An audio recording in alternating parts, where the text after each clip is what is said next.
का क्या कहना। ओम शांति।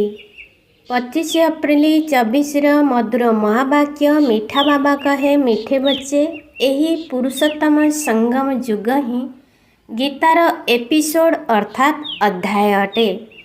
यही समय रे ही तुमको पुरुषार्थ करी उत्तम पुरुष अर्थात देवता हेबाकू पड़िबो।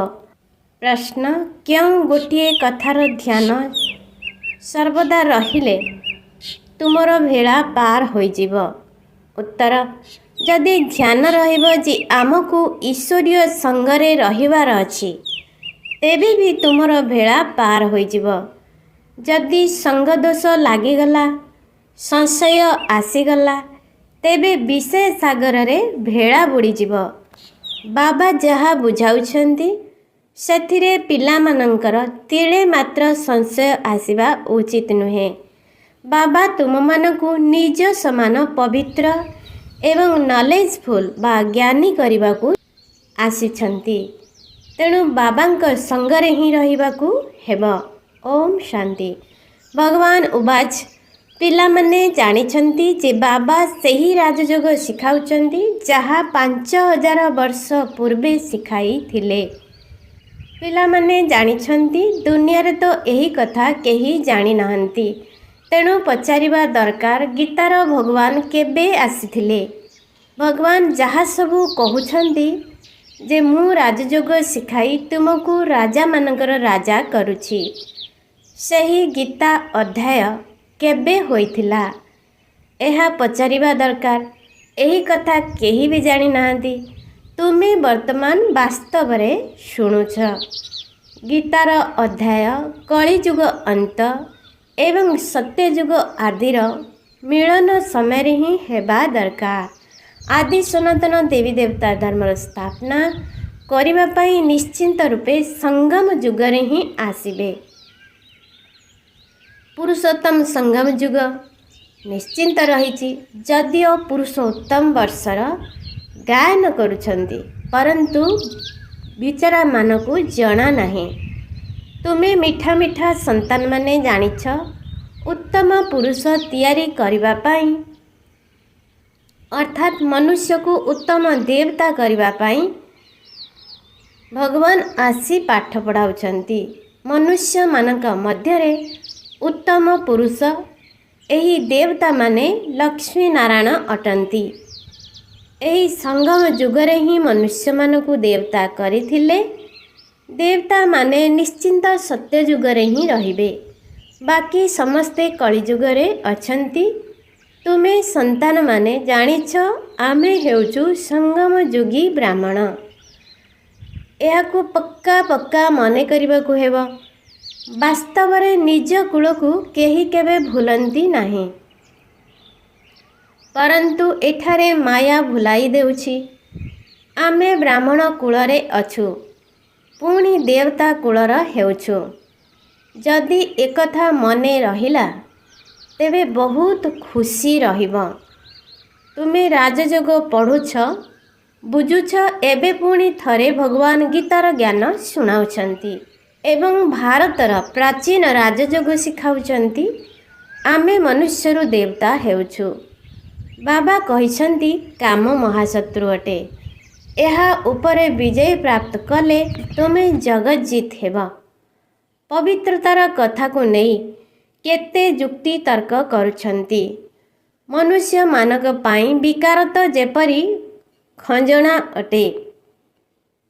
लौकिक बाबांग ठारू एही संपत्ति मिलिछि।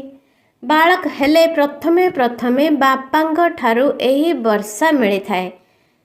शादी बर्बादी कराउछंती एवं बेहेदर बाबा कहउछंती एही काम महाशत्रु। तेबे निश्चित काम को जीतले ही जगत जीत हेबा। बाबा निश्चिंत रूपे संगम रे ही आसीथिबे। महाभारी महाभारत लड़ाई मध्य रहिछि। आमे भी निश्चिंत भावे एठारे रहुछु। एपरि नुहे समस्ते संगे संगे काम विकार को जीति जाउछंती। प्रत्येक कथारे लंबा समय लगी थाए। मुख्य पिला माने लेखुछंती जे बाबा आमे विषय बैतरणी नदी रे ପଡ଼ିଗଲୁ।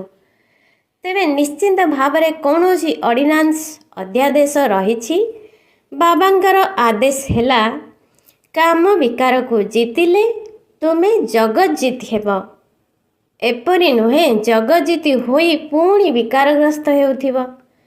ଏହି ଲକ୍ଷ୍ମୀନାରାୟଣ ଜଗତଜିତ ଅଟନ୍ତି। ତାଙ୍କୁ ସମ୍ପୂର୍ଣ୍ଣ ନିର୍ବିକାରୀ କୁହାଯାଉଛି। ଦେବତାମାନଙ୍କୁ ସମସ୍ତେ ନିର୍ବିକାରୀ କହିଥାନ୍ତି। ଯାହାଙ୍କୁ ତୁମେ ରାମରାଜ୍ୟ କହୁଛ ତାହା ହେଉଛି ନିର୍ବିକାରୀ ଦୁନିଆ। ଏହା ହେଉଛି ବିକାରୀ ଦୁନିଆ, ଭିସିୟସ୍ ୱାର୍ଲଡ, ଅପବିତ୍ର ଗୃହସ୍ଥ ଆଶ୍ରମ। ବାବା ବୁଝାଉଛନ୍ତି ତୁମେ ପବିତ୍ର ଗୃହସ୍ଥ ଆଶ୍ରମରେ ଥିଲ, ଏବେ 84 ଜନ୍ମ ନେଇ ନେଇ ଅପବିତ୍ର ହୋଇଯାଇଛ। 84 ଜନ୍ମର ହିଁ କାହାଣୀ ରହିଛି। ନୂଆ ଦୁନିଆ ନିଶ୍ଚିନ୍ତ ରୂପେ ଏହିପରି ନିର୍ବିକାରୀ ହେବାର ଦରକାର। ଭଗବାନ ଯିଏ ପବିତ୍ରତାର ସାଗର, ସିଏ ହିଁ ରାମ ରାଜ୍ୟର ସ୍ଥାପନା କରୁଛନ୍ତି। ପୁଣି ତାପରେ ରାବଣ ରାଜ୍ୟ ବି ନିଶ୍ଚିନ୍ତ ଆସିବ। ନାମ ହିଁ ମଧ୍ୟ ରହିଛି ରାମ ରାଜ୍ୟ ଏବଂ ରାବଣ ରାଜ୍ୟ। ରାବଣ ରାଜ୍ୟ ଅର୍ଥାତ୍ ଆସୁରୀ ରାଜ୍ୟ। ଏବେ ତୁମେ ଆସୁରୀ ରାଜ୍ୟରେ ବସିଛ। ଏହି ଲକ୍ଷ୍ମୀନାରାୟଣ ହେଉଛନ୍ତି ଦୈବୀ ରାଜାର ଚିହ୍ନ। ତୁମେ ସନ୍ତାନମାନେ ପ୍ରଭାତ ଫେରି ଆଦି ବାହାର କରୁଛ। ପ୍ରଭାତ ସକାଳକୁ କୁହାଯାଏ, ଯେତେବେଳେ ମନୁଷ୍ୟମାନେ ଶୋଇ ରହିଥାନ୍ତି। ସେଥିପାଇଁ ବିଳମ୍ବରେ ବାହାର କରୁଛନ୍ତି। ଭଲେ ପ୍ରଦର୍ଶନୀ ମଧ୍ୟ ସେତେବେଳେ ହେବ ଯଦି ସେଠାରେ ସେବାକେନ୍ଦ୍ର ଥିବ, ଯେଉଁଠାକୁ ଆସି ବୁଝିବେ ଯେ କାମ ମହାଶତ୍ରୁ ଅଟେ। ଏହା ଉପରେ ବିଜୟ ପ୍ରାପ୍ତ କଲେ ଜଗତଜିତି ହେବ। ଟ୍ରାନ୍ସଲାଇଟ୍ର ଲକ୍ଷ୍ମୀନାରାୟଣ ଚିତ୍ର ନିଶ୍ଚିନ୍ତ ସାଥିରେ ରହିଥିବା ଦରକାର। ଏ କଥାକୁ କେବେ ହେଲେ ଭୁଲ ନାହିଁ। ପ୍ରଥମେ ତ ଏହି ଚିତ୍ର ଏବଂ ସିଡ଼ି। ଯେପରି ଟ୍ରକରେ ଦେବୀ ଦେବତାମାନଙ୍କ ଝାଙ୍କି ବାହାରିଥାଏ, ସେହିପରି ତୁମେ 2-3ଟି ଟ୍ରକ୍ ସଜାଇ ସେଥିରେ ମୁଖ୍ୟ ମୁଖ୍ୟ ଚିତ୍ର ରଖିଲେ ଭଲ ଲାଗିବ। ଦିନକୁ ଦିନ ଚିତ୍ରର ସଂଖ୍ୟା ମଧ୍ୟ ବୃଦ୍ଧି ହୋଇ ଚାଲିଛି। ତୁମର ଜ୍ଞାନ ବୃଦ୍ଧିପ୍ରାପ୍ତ ହେଉଛି। ପିଲାମାନଙ୍କର ସଂଖ୍ୟାରେ ବି ବୃଦ୍ଧି ହୋଇ ଚାଲିଛି। ସେଥିରେ ଗରିବ ସାହୁକାର ସମସ୍ତେ ଆସିଯାଉଛନ୍ତି। ଯେଉଁମାନେ ଭଣ୍ଡାର ଭରୁଛନ୍ତି ସେମାନଙ୍କୁ ପ୍ରତିବଦଳରେ ସେଠାରେ କେତେ ଗୁଣା ହୋଇ ମିଳିଯାଉଛି। ତେଣୁ ବାବା କହୁଛନ୍ତି ମିଠା ମିଠା ସନ୍ତାନମାନେ, ତୁମେମାନେ ଭବିଷ୍ୟତରେ ପଦମପତି ହେଉଛ। ତାହା ମଧ୍ୟ 21 ଜନ୍ମ ପାଇଁ। ବାବା ନିଜେ କହୁଛନ୍ତି ତୁମେ 21 ପିଢ଼ି ପାଇଁ ଜଗତର ମାଲିକ ହୋଇଯିବ। ମୁଁ ନିଜେ ଡାଇରେକ୍ଟ ଆସିଛି, ତୁମ ପାଇଁ ହାତରେ ସ୍ୱର୍ଗ ନେଇ ଆସିଛି। ଯେପରି ପିଲା ଜନ୍ମ ହେଲା ମାତ୍ରେ ବାବାଙ୍କର ସମ୍ପତ୍ତି ତା ହାତରେ ହିଁ ରହିଥାଏ। ବାପା କୁହନ୍ତି ଏହି ଘର ଦ୍ୱାର ଆଦି ସବୁ ତୁମର। ବେହେଦର ବାବା ବି କହୁଛନ୍ତି ତୁମେ ଯେତେବେଳେ ମୋର ହେଉଛ ସେତେବେଳେ ସ୍ୱର୍ଗର ବାସାଇ ତୁମର ହୋଇଯାଉଛି। 21 ପିଢ଼ି ପର୍ଯ୍ୟନ୍ତ ତୁମେ କାଳ ଉପରେ ବିଜୟ ପ୍ରାପ୍ତ କରୁଛ। ସେଥିପାଇଁ ବାବାଙ୍କୁ ମହାକାଳ କୁହାଯାଏ। ମହାକାଳ କାହାକୁ ମାରି ଦିଅନ୍ତି ନାହିଁ, ତାଙ୍କର ତ ମହିମା କରାଯାଉଛି। କହୁଛନ୍ତି ଭଗବାନ ଯମଦୂତ ପଠାଇ ମଗାଇ ନେଇଗଲେ। ଏହିପରି କିଛି କଥା ନାହିଁ। ଏସବୁ ହେଲା ଭକ୍ତି ମାର୍ଗର କଥା। ବାବା କହୁଛନ୍ତି ମୁଁ କାଳର କାଳ ଅଟେ। ପାହାଡ଼ିଆ ଅଞ୍ଚଳରେ ଲୋକମାନେ ମହାକାଳଙ୍କୁ ବହୁତ ମାନିଥାନ୍ତି। ମହାକାଳଙ୍କର ମନ୍ଦିର ମଧ୍ୟ ରହିଛି। ଏମିତି ଝଣ୍ଡା ଲଗାଇ ଦେଇଥାନ୍ତି। ବାବା ବସି ପିଲାମାନଙ୍କୁ ବୁଝାଉଛନ୍ତି ତୁମେ ଏହା ମଧ୍ୟ ବୁଝୁଛ ଯେ ଏହା ଠିକ୍ କଥା। ବାବାଙ୍କୁ ୟାଦ କଲେ ଜନ୍ମ ଜନ୍ମାନ୍ତର ବିକର୍ମ ଭସ୍ମ ହୋଇଥାଏ। ତେଣୁ ଏହାର ପ୍ରଚାର କରିବା ଉଚିତ। କୁମ୍ଭମେଳା ଆଦି ବହୁତ ହେଉଛି। ସ୍ନାନ କରିବା ବି ବହୁତ ପ୍ରକାରର ମହତ୍ତ୍ୱ ବିଷୟରେ କୁହାଯାଉଛି।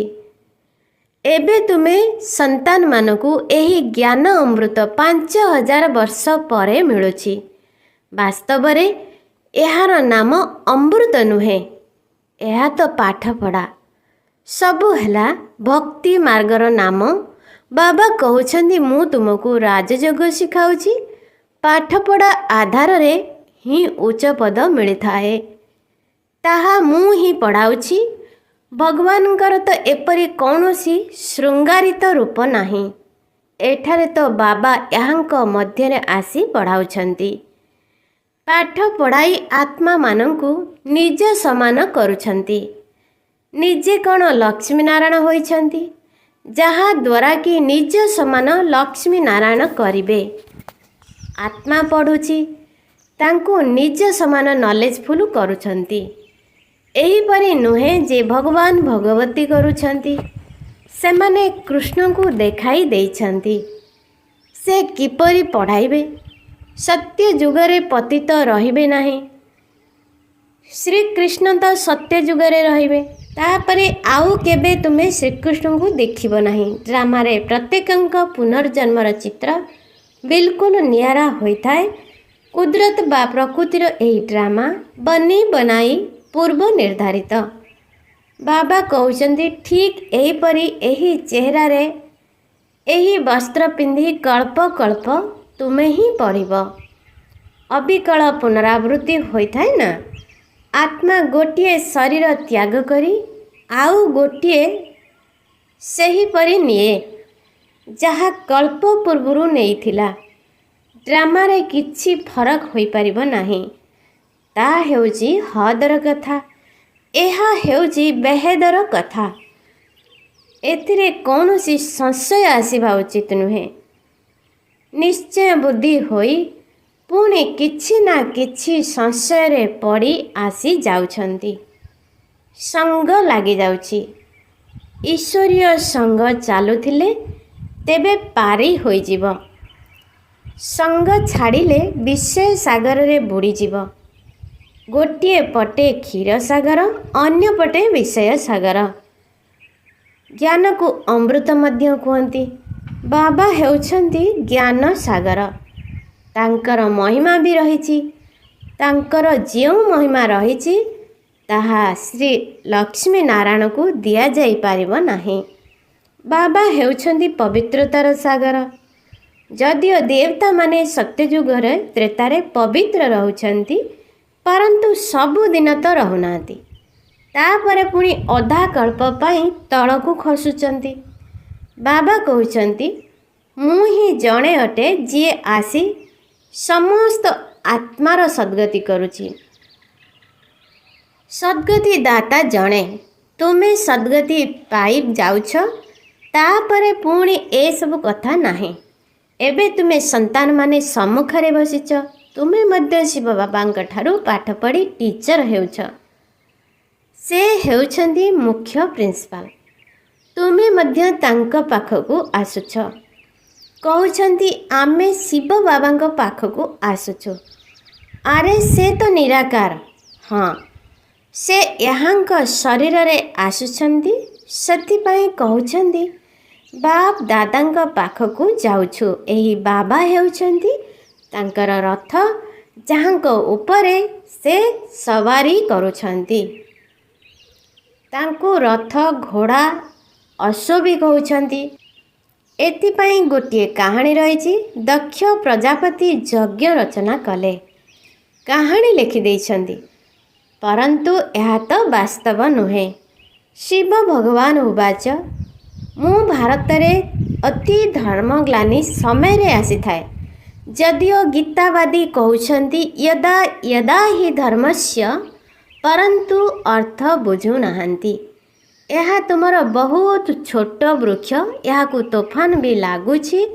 ନୂଆ ବୃକ୍ଷ ନା, ଏହାର ପୁଣି ମୂଳଦୁଆ ମଧ୍ୟ ଅଟେ। ଏତେ ଅନେକ ଧର୍ମ ମଝିରେ ଏକ ଆଦି ସନାତନ ଦେବୀ ଦେବତା ଧର୍ମର ଚାରା ସାମ୍ପଲିଂ ଲଗାଉଛନ୍ତି। କେତେ ମେହନତ କରିବାକୁ ପଡ଼ୁଛି। ଅନ୍ୟମାନଙ୍କୁ ମେହନତ କରିବାକୁ ପଡ଼ୁନାହିଁ। ସେମାନେ ଉପରୁ ଆସୁଛନ୍ତି। ଏଠାରେ ତ ଯେଉଁମାନଙ୍କର ସତ୍ୟଯୁଗ ତ୍ରେତାରେ ଆସିବାକୁ ଥିବ, ସେଇମାନଙ୍କର ଆତ୍ମା ବସି ପାଠ ପଢ଼ୁଛନ୍ତି। ଯିଏ ପତିତ ତାଙ୍କୁ ପାବନ ଦେବତା କରିବା ପାଇଁ ବାବା ବସି ପଢ଼ାଉଛନ୍ତି। ଗୀତା ତ ଇଏ ବି ବହୁତ ପଢ଼ୁଥିଲେ, ଯେପରିକି ବର୍ତ୍ତମାନ ଆତ୍ମାମାନଙ୍କୁ ୟାଦ କରି ଦୃଷ୍ଟି ଦିଆଯାଉଛି, ଯେପରିକି ପାପ କଟିଯାଉ। ଭକ୍ତି ମାର୍ଗରେ ପୁଣି ଗୀତା ଆଗରେ ଜଳ ରଖି ପଢ଼ିଥାନ୍ତି। ବୁଝୁଛନ୍ତି ଯେ ପିତୃପୁରୁଷଙ୍କର ଉଦ୍ଧାର ହେବ, ସେଥିପାଇଁ ପିତୃପୁରୁଷମାନଙ୍କୁ ମନେ ପକାଇଥାନ୍ତି। ଭକ୍ତିରେ ଗୀତାର ବହୁତ ସମ୍ମାନ ରହିଛି। ଆରେ ବାବା, କ'ଣ କମ୍ ଭକ୍ତ ଥିଲେ କି ରାମାୟଣ ଆଦି ସବୁ ପଢ଼ୁଥିଲେ? ବହୁତ ଖୁସି ଲାଗୁଥିଲା। ତା ସବୁ ବିତିଗଲା।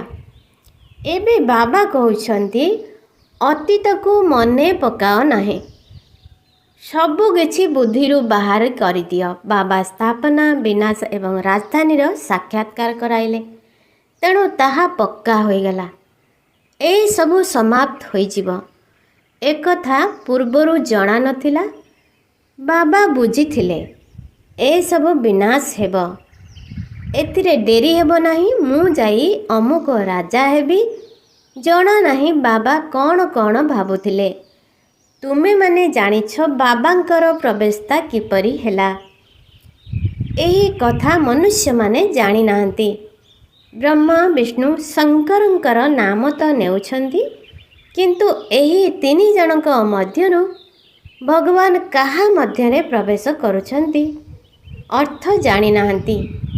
ସେମାନେ ବିଷ୍ଣୁଙ୍କ ନାମ ନେଉଛନ୍ତି, ତେବେ ସେ ଦେବତା ଅଟନ୍ତି। ସିଏ କିପରି ପଢ଼ାଇବେ? ବାବା ନିଜେ କହୁଛନ୍ତି ମୁଁ ଏହାଙ୍କ ବ୍ରହ୍ମାଙ୍କ ମଧ୍ୟରେ ପ୍ରବେଶ କରୁଛି। ସେଇଥିପାଇଁ ଦର୍ଶାଯାଇଛି ବ୍ରହ୍ମାଙ୍କ ଦ୍ୱାରା ସ୍ଥାପନା। ଜଣେ ପାଳନା କରୁଛନ୍ତି, ଅନ୍ୟ ଜଣେ ବିନାଶ କରୁଛନ୍ତି। ଏହା ବହୁତ ବୁଝିବା ଯୋଗ୍ୟ କଥା। ଭଗବାନ ଉବାଚ୍ୟ, ମୁଁ ତୁମକୁ ରାଜଯୋଗ ଶିଖାଉଛି। ସେହି ଭଗବାନ କେବେ ଆସିଥିଲେ ଏବଂ ଆସି ରାଜଯୋଗ କେବେ ସେ ରାଜପଦ ଦିଆଇଥିଲେ ତାହା ବି ବର୍ତ୍ତମାନ ତୁମକୁ ବୁଝାଉଛି। 84 ଜନ୍ମର ରହସ୍ୟ ବି ବୁଝାଇଛନ୍ତି। ପୂଜ୍ୟ ପୂଜାରୀର ବିଷୟ ମଧ୍ୟ ବୁଝାଇଛନ୍ତି। ବିଶ୍ୱରେ ଏହି ଲକ୍ଷ୍ମୀ ନାରାୟଣଙ୍କର ଶାନ୍ତିର ରାଜ୍ୟ ହିଁ ଥିଲା ନା, ଯାହାକୁ ସାରା ଦୁନିଆ ଚାହୁଁଛି। ଯେତେବେଳେ ଲକ୍ଷ୍ମୀ ନାରାୟଣଙ୍କର ରାଜ୍ୟ ଥିଲା, ସେତେବେଳେ ସମସ୍ତେ ଶାନ୍ତିଧାମରେ ଥିଲେ। ଏବେ ଆମେ ଶ୍ରୀମତ ଆଧାରରେ ଏହି କାର୍ଯ୍ୟ କରୁଛୁ। ଅନେକ ଥର କରିଥିଲୁ ଏବଂ କରିଥିବୁ। ଏହା ବି ଜାଣିଛନ୍ତି କୋଟିକରେ କେହି ଜଣେ ଏହି ଜ୍ଞାନକୁ ବୁଝିବେ। ଦେବୀ ଦେବତା ଧର୍ମାଲମ୍ବୀମାନଙ୍କୁ ହିଁ ଅନୁଭବ ହେବ। ଭାରତର ହିଁ କଥା ଅଟେ।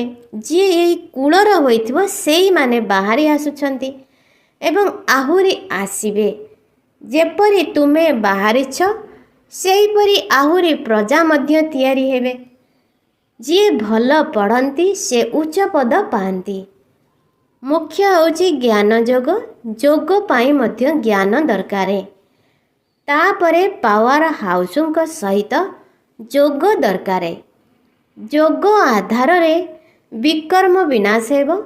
ସ୍ୱାସ୍ଥ୍ୟବାନ ଏବଂ ଧନବାନ ମଧ୍ୟ ହେବ। ସମ୍ମାନର ସହିତ ଉତ୍ତୀର୍ଣ୍ଣ ମଧ୍ୟ ହେବ। ଆଚ୍ଛା, ମିଠେ ମିଠେ ଶିଖିଲ ଦେ ସନ୍ତାନମାନଙ୍କ ପ୍ରତି ମାତା ପିତା ବାପଦାଦାଙ୍କର ମଧୁର ସ୍ନେହଭରା ସ୍ମୃତି ଏବଂ ସୁପ୍ରଭାତ। ଆତ୍ମିକ ପିତାଙ୍କର ଆତ୍ମିକ ସନ୍ତାନମାନଙ୍କୁ ନମସ୍ତେ। ଆତ୍ମିକ ସନ୍ତାନମାନଙ୍କର ଆତ୍ମିକ ମାତା ପିତାଙ୍କୁ ନମସ୍ତେ, ନମସ୍ତେ, ନମସ୍ତେ। Good morning. ଧାରଣା ପାଇଁ ମୁଖ୍ୟ ସାର୍, ଏକ ବିତି ଯାଇଥିବା କଥାକୁ ଚିନ୍ତା କରିବାର ନାହିଁ। ଏ ପର୍ଯ୍ୟନ୍ତ ଯାହା କିଛି ପଢ଼ିଛ ସେଗୁଡ଼ିକୁ ଭୁଲିବାର ଅଛି। ଏକମାତ୍ର ବାବାଙ୍କ ଠାରୁ ଶୁଣିବାର ଅଛି ଏବଂ ନିଜର ବ୍ରାହ୍ମଣ କୂଳକୁ ସର୍ବଦା ସ୍ମୃତିରେ ରଖିବାର ଅଛି। 2. ସମ୍ପୂର୍ଣ୍ଣ ନିଶ୍ଚୟ ବୁଦ୍ଧି ହୋଇ ରହିବାର ଅଛି। କୌଣସି ବି କଥାରେ ସଂଶୟ ଉତ୍ପନ୍ନ କରିବାର ନାହିଁ। ଈଶ୍ୱରୀୟ ସଙ୍ଗ ଏବଂ ପାଠପଢ଼ାକୁ କେବେ ହେଲେ ଛାଡ଼ିବାର ନାହିଁ। ବରଦାନ, ଆତ୍ମିକ ପ୍ରେମୀଙ୍କର ଆକର୍ଷଣରେ ଆକର୍ଷିତ ହୋଇ ମେହନତ ଠାରୁ ମୁକ୍ତ ରହୁଥିବା ଆତ୍ମିକ ପ୍ରେମିକା ଭବ। ତୁମେମାନେ ତାଙ୍କର ଆତ୍ମିକ ଆକର୍ଷଣରେ ଆକର୍ଷିତ ହୋଇ ନିଜର ସଚ୍ଚା ପ୍ରେମିକଙ୍କୁ ଜାଣିଯାଇଛ। ପାଇ ଯାଇଛ ଏବଂ ଯଥାର୍ଥ ଠିକଣାରେ ପହଞ୍ଚି ଯାଇଛ।